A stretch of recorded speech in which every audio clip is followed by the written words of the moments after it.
In this video, we'll explore one of the most extraordinary battles in modern European history. It's a 150-year conflict that wasn't fought with armies or empires, but with words. Let's start with a scene that captures just how intense this struggle became. In November 1901, the streets of Athens turned into a battlefield. 8 people lay dead, dozens more wounded, and the city was engulfed in chaos.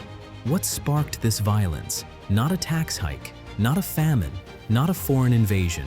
The Greek people were rioting over a translation of the Bible. To understand why, you need to know that for over a century, Greece was split in two.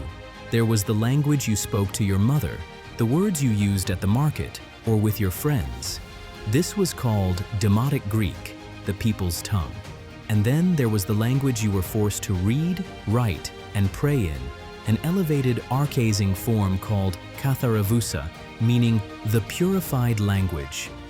This is the story of how a written language, deliberately elevated above daily life, tried to shape a nation, how it clashed with the speech of ordinary people, and how a new standard eventually emerged from that struggle. Because behind that riot was a deeper question. Who gets to define the nation's identity, its people, or its elites? This is the roughly 150-year battle for the linguistic soul of Greece. Let's dive in. To understand how this divide began, we need to go back, long before the modern Greek state even existed. For nearly 400 years, from the fall of Constantinople in 1453 until the Greek War of Independence in the 1820s, there was no Greek state. The Greek people lived under Ottoman rule, scattered across the empire and beyond. But the Greek language survived. It survived through two very different pillars. First, the Orthodox Church, centered at the Patriarchate in Constantinople, maintained a Byzantine written tradition rooted in religious texts and liturgy. Second, Greek diaspora merchants, wealthy, educated, and spread across cities like Vienna, Paris, and Odessa, funded schools and drove what became known as the Greek Enlightenment. These were the two worlds that kept Greek alive, but they spoke it in very different ways. Now, fast forward to the decades leading up to independence. Enter one of the most influential figures in this story, Adamantios Korais, a scholar living in Paris during the height of the Enlightenment. As revolution loomed on the horizon, Korais looked at the Greek people and saw a problem. How could they build a modern nation-state without a proper national language? Korais believed that a modern Greek state needed a language worthy of its ancient heritage. It had to connect the new nation to the glory of classical Athens. But it also had to be usable in the present. He looked at the everyday speech of Greek peasants and shopkeepers and saw it as corrupted, weighed down by Turkish, Italian, and Slavic borrowings. But at the same time, he knew that ancient Greek was too distant, too frozen in time to serve a living society. So Korais proposed what he called a middle way. He would take the living vernacular, the spoken language of the people, as his base. But then he would gradually purify it, replacing foreign loanwords with ancient Greek terms and smoothing grammar along classical lines. The result was Katharevousa, the purified language. It was designed as a bridge, a way to connect the classical past with the modern nation in the making. With independence won, the new state had to choose which variety would represent the nation. After Greece gained its independence in the 1830s, the choice fell to Katharevousa. By the 1830s, this elevated written variety had become the de facto official standard. Government documents were written in it, schools taught in it, newspapers used it. But here's the problem. Everyday Greeks didn't speak it.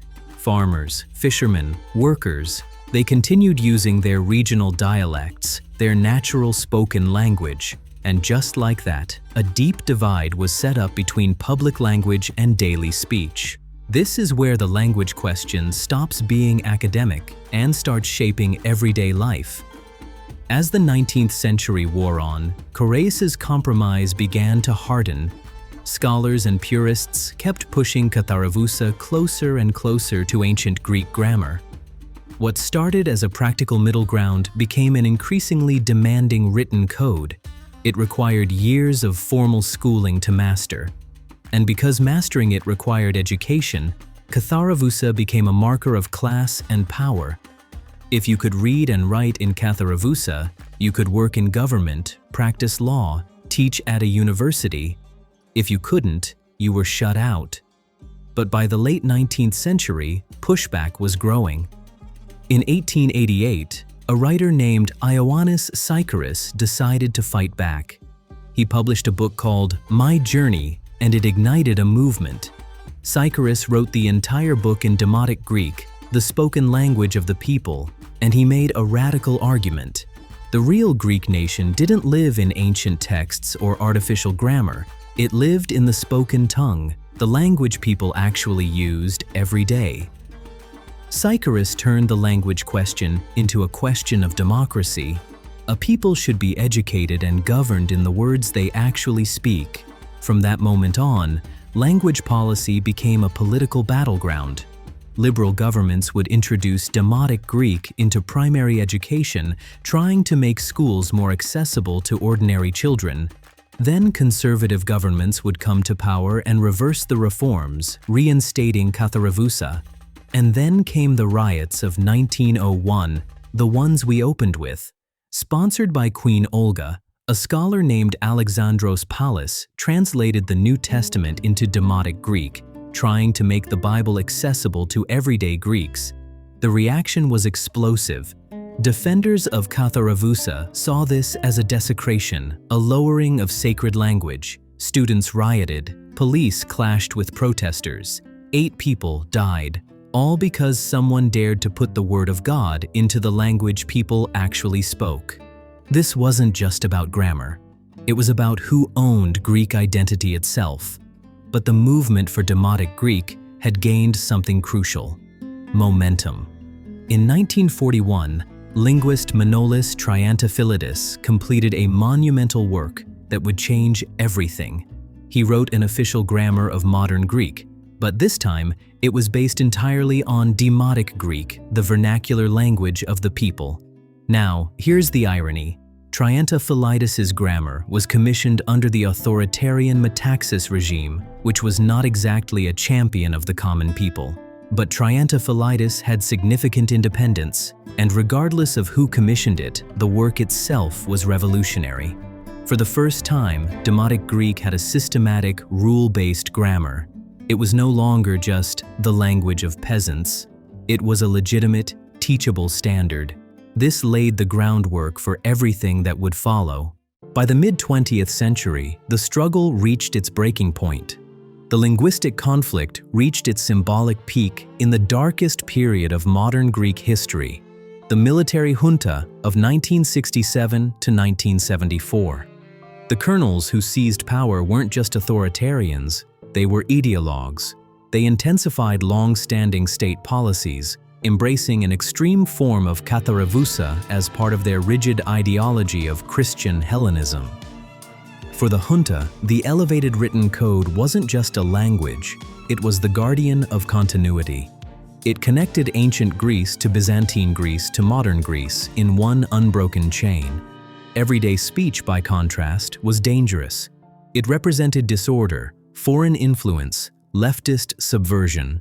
After the dictatorship collapsed, everything changed. When the junta finally fell in 1974, Greece was desperate for a fresh start, and the new democratic government understood something important. If you want to break with a dictatorial past, one of the most powerful things you can do is change the language of power. In 1976, Education Minister Georgios Rallis passed Law 309. With a stroke of a pen, Demotic Greek became the sole language of education. Katharevousa was no longer the official language of Greek schools. After 150 years of struggle, the language of the people had won. But here's what's fascinating. The outcome wasn't the complete erasure of the high variety. It wasn't a total victory for one side over the other. Instead, what emerged was something more complex, a hybrid. The new standard adopted the grammar and structure of the living spoken language, Demotic Greek, but it retained many of the terms and stylistic features that had been developed in Katharevousa over the previous century. Modern Greek today is an inheritance from both sides of the conflict. It combines the naturalness of popular speech with an elevated lexicon that keeps a conscious link to the classical and learned tradition. In other words, Greece didn't just choose between its two languages, it merged them. This compromise allowed Greeks to move forward. Children could learn to read and write in the language they spoke at home. Government documents became more accessible. Literature could explore the full range of Greek expression. The artificial divide that had split the nation for over a century finally began to heal. Greece's story fits into a wider pattern of language and nation building. If you compare Greece to its neighbor Turkey, the contrast is striking. In Turkey, Mustafa Kemal Ataturk imposed radical language reform from above within just a few years. He even changed the entire alphabet, replacing Arabic script with Latin letters overnight. It was fast, centralized, and driven by state power. Greece, by contrast, spent 1.5 centuries arguing its way from an archaic written code to a vernacular-based standard. One path prioritized speed and authority. The other revealed just how deeply language is tied to debate, identity, and legitimacy. Today, the language question, as Greeks called it, is officially over. Modern Greek is the undisputed standard, but its legacy lives on. Greeks still think carefully about correctness, formality, and heritage when they write. Some older texts, like legal documents or church inscriptions, still bear traces of Katharevousa. The tension between high and low, formal and casual, ancient and modern, it's still there, woven into how Greeks use their language every day. The rise of modern Greek shows us something universal. Language isn't just a tool. It's a battlefield where communities fight over who they are and who they want to be. Choosing a national language is never just a technical decision. It's a decision about whose speech counts. It's about how a community narrates its own past and imagines its future. So here's my question for you. Does your language have a high and low form? Is there a tension in your country between official speech and everyday language? Have you ever felt judged for the way you talk, or felt like the language of education or government wasn't really yours? I'd love to hear your experiences in the comments below. And if you want more stories about how language shapes history and identity, don't forget to hit that like button and subscribe to the channel. Thanks for watching, and I'll see you in the next video.